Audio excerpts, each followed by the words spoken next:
कि दरअसल ये जो अडानी का सारा घोटाला है, ये घोटाला नरेंद्र मोदी का घोटाला है। पैसा इस घोटाले में नरेंद्र मोदी का लगा हुआ है। और दिल्ली के मुख्यमंत्री ने सिलसिलेवार एक एक करके एक एक घटना का उदाहरण दिया।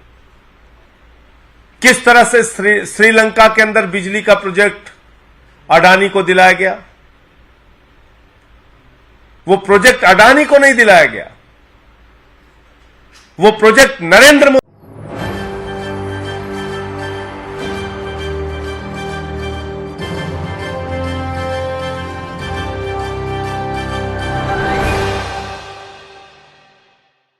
देश में नई संसद भवन को बने काफी वक्त हो चुके हैं, उद्घाटन भी हो गया, शानदार तरीके से हर कुछ हो गया। यानी कि देखने को मिला कि सरकार ने दीप प्रज्वलित भी किया। प्रधानमंत्री नरेंद्र मोदी दीप प्रज्वलित भी करते हैं। इसके अलावा तमाम जो इंतजाम थे सब कुछ किया गया।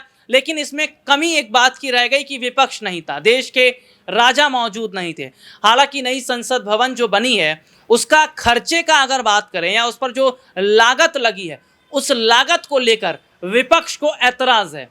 विपक्षी पार्टियों का यह कहना है कि नई संसद भवन को बनाने में केवल 100-200 रुपए नहीं लगे हैं, लाख रुपए नहीं लगे हैं। इसमें जो पैसा खर्चा हुआ वो करोड़ों रुपए खर्चा हुआ है और ये करोड़ों रुपए पानी की तरह बहाया गया है, क्योंकि सरकार की जेब का पैसा नहीं है, ये पैसा जनता की टैक्स का पैसा है। और जनता के टैक्स का पैसा है तो सरकार को जवाब देना पड़ेगा कि इतने पैसे सरकार ने कहां से अरेंजमेंट किए या सरकार ने इतना पैसा एक संसद भवन को बनाने में क्यों लगा दिया। जबकि देश में अगर हम देखें अभी भी ऐसे बहुत सारे राज्य हैं, बहुत सारे गांव ऐसे हैं जहां पर स्कूलों की हालत ठीक नहीं है, जहां पर कॉलेज नहीं है, जहां पर अस्पतालों की हालत ठीक नहीं है, रोजगार को लेकर सरकारों की तरफ से काम नहीं किया गया।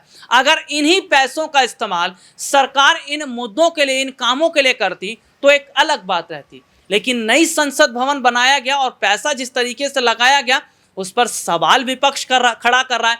संजय सिंह की तरफ से एक बयान जारी किया गया है। संजय सिंह सरकार से सवाल पूछ भी रहा और यह भी कहा जा रहा है कि अगर सरकार ब्यौरा नहीं दे पाती है तो क्या अब प्रधानमंत्री नरेंद्र मोदी की भी संपत्ति की जांच होगी। क्योंकि जरा सुनिएगा, यह कहा गया कि गौतम अडानी की कंपनियों में जो पैसा लगा वो पैसा किसी और का नहीं, देश के प्रधानमंत्री नरेंद्र मोदी का है। क्योंकि 2014 के बाद अचानक से अडानी अगर दूसरे पायदान पर पूरे विश्व में अमीरी के मामले में आ जाते हैं तो ऐसे नहीं आते।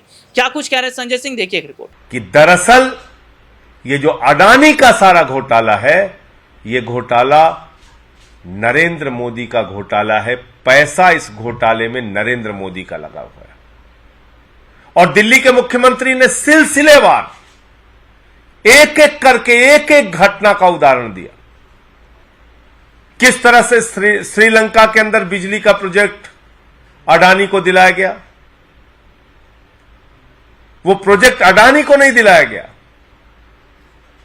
वो प्रोजेक्ट नरेंद्र मोदी जी को मिला।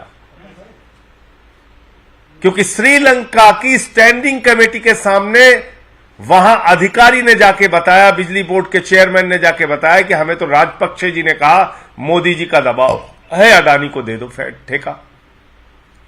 बांग्लादेश में बिजली का ठेका अडानी को दिलाया गया, वो ठेका नरेंद्र मोदी जी को मिला। देश के 6 एयरपोर्ट नियम बदल के अडानी को दिए गए, वो 6 एयरपोर्ट, उसके ऊपर कब्जा। देश के सारे एयरपोर्ट्स के ऊपर जो भी व्यापार है उस पर 30% कब्जा अडानी का है, यानी कि नरेंद्र मोदी जी का है। और एक परंपरा शुरू की देश के प्रधानमंत्री ने, कनपटी पे बंदूक लगाकर संपत्तियों को छीनने की परंपरा। कृष्णापट्टनम एयरपोर्ट, कृष्णापट्टनम सीपोर्ट, वो मिल गया अडानी को। पहले सीबीआई का छापा होता है, ईडी का छापा होता है, फिर अडानी को। जीवीके पे छापा होता है, फिर एयरपोर्ट अडानी को। एसीसी पे छापा होता है, फिर एसीसी सीमेंट अडानी को। तो ये सारा कुछ अडानी को नहीं है, ईडी का, सीबीआई का इस्तेमाल करके ये सारा का सारा व्यापार, सारी की सारी संपत्ति नरेंद्र मोदी जी अपने नाम पर कर रहे हैं। और उनकी मंशा है कि दुनिया का नंबर 1 अमीर बनना है, क्योंकि अडानी तो नंबर 2 तक पहुंच पाया था, उसके बाद ये हिंडनबर्ग की रिपोर्ट आ गई, नीचे चला गया। ये सारा का सारा पैसा देश के प्रधानमंत्री नरेंद्र मोदी का लगा है इस घोटाले और जांच, इस भ्रष्टाचार में। और अगर इसकी जांच होगी तो इस अडानी के घोटाले में देश के प्रधानमंत्री नरेंद्र मोदी जी फंसेंगे, क्योंकि ये सारा का सारा पैसा उनका पैसा है।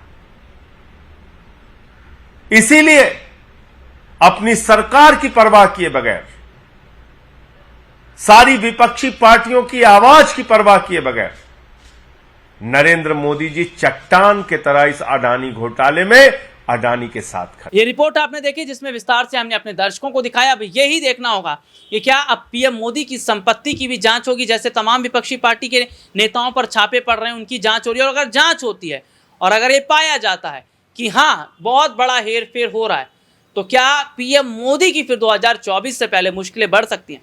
आज के लिए इतना ही, आपसे फिर दोबारा मुलाकात होगी, तब तक के लिए इजाजत दीजिए, नमस्कार।